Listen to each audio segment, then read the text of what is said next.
各位，我来测试一下这个是住宅用的火灾警报器。现在天气冷了，大家要注重这个安全，尤其开电热水器的时候，不是说电热炉啊之类的都要注重安全。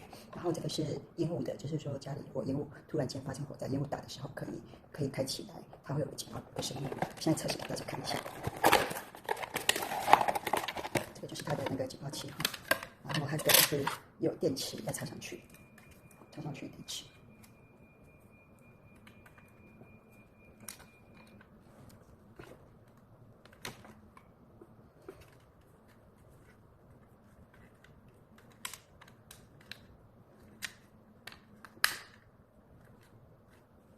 这样就是有插上去了，这样子它的那个电池要插上去哈。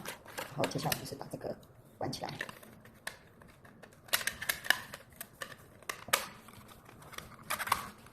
好，接下来如果说有烟雾的时候啊，它就是会，当然你要先打开这个，测试正常。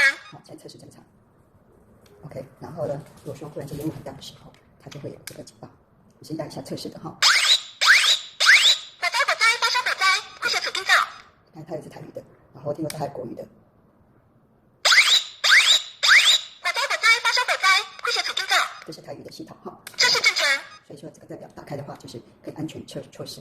所以呢，家中最好多装一颗。而且现在消防队针对一些套房的哈，他都会注重在安装这个测试的这个警报器，就是安装好，那就可以做一些安全的措施。